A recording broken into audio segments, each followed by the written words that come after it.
Hello, and welcome to the Folklore and Fiction podcast. My name is Kelly MacCath-Moran. I'm a PhD candidate in the Folklore Department at Memorial University of Newfoundland, and I'm also a speculative fiction writer under the pseudonym C.S. MacCath. The Folklore and Fiction podcast and dispatch synthesize these passions with a focus on folklore scholarship aimed at storytellers. You'll find the Folklore and Fiction archive along with the rest of my work online at folkloreandfiction.com. Interested listeners will find a link to the current dispatch in the show notes, where a more comprehensive record of this episode can be found, including a bibliography and other references. This episode of the Folklore and Fiction podcast was first published as a newsletter in May 2019. I'm recording it as a supplemental podcast now so that new listeners and subscribers have an opportunity to engage with the material.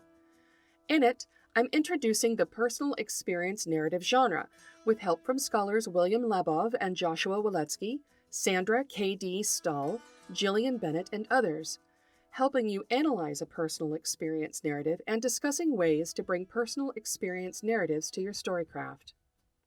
Scholars William Labov and Joshua Waletsky define the personal experience narrative as a, quote, verbal technique for recapitulating experience, in particular, a technique of constructing narrative units which match the temporal sequence of that experience, end quote. In other words, it's a verbal means of ordering personal events along a timeline. Sandra K.D. Stahl's definition is a bit more straightforward. She writes that, quote, the personal narrative is a prose narrative relating to a personal experience.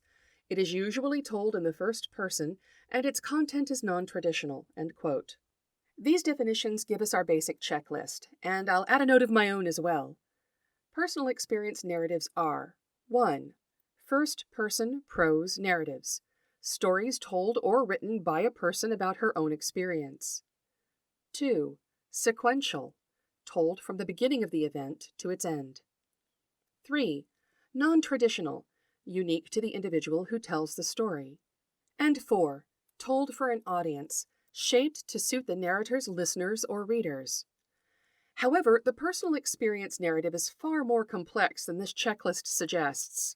For example, Gillian Bennett writes that women often backtrack and repeat key elements of personal experience narratives in order to create multi-layered, multi-textured stories, which means they're not always sequential. It might also come as no surprise to the writers among you that the structure of narrative outlined in scholarship is similar to what we use in the construction of fiction. Labov and Waletsky write that narratives are comprised of an orientation serving to situate the listener, a complicating action in the body of the narrative, an evaluation revealing the attitude of the narrator toward the narrative, a resolution of the complicating action, and an optional coda, which returns the narrator and the listener to the present moment. So at least structurally, personal experience narratives are quite traditional. Finally, the role of the audience should not be underestimated in any discussion of the genre. By way of explanation, let me tell you a personal experience narrative of my own. Some years ago, I was playing YouTube videos at a kitchen table with a canny 12-year-old niece. I thought she might like to watch the Scottish falsetto sock puppet theater, so I played one of the videos for her. But about 2 minutes after it started, the puppet started using the word fuck over and over again in a comedy routine. Mortified, I had forgotten they used that word, I stopped the video, but not before my niece shrieked with laughter and called me age-inappropriate Aunt Kelly. Audiences matter, and their place in a narrative environment is widely discussed in scholarship. Ready to work? Great. Give the piece that follows a good listen, and using the checklist I've given you, see what elements of personal experience narrative you find in it. The rig, the bridge, and the bayou beneath. Because this edition of the newsletter is about personal experience narratives, I thought I'd offer another of mine. Between the summer of 1997 and the summer of 1998, I was an over-the-road truck driver. A couple of days before Thanksgiving, I was assigned a Texas, Arkansas, Illinois run, and my boyfriend Sean came with me. On the Texas part of the run, I started having trouble with the tractor's electrical system, but I hated looking at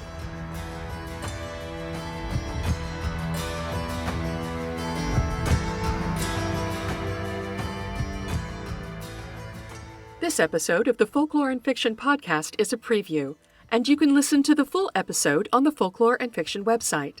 Just click on the dispatch link in the show notes or go to folkloreandfiction.com and sign up for a free account. Thanks very much for your interest. Copyright 2019 to 2023. Kelly S. MacCath-Moran.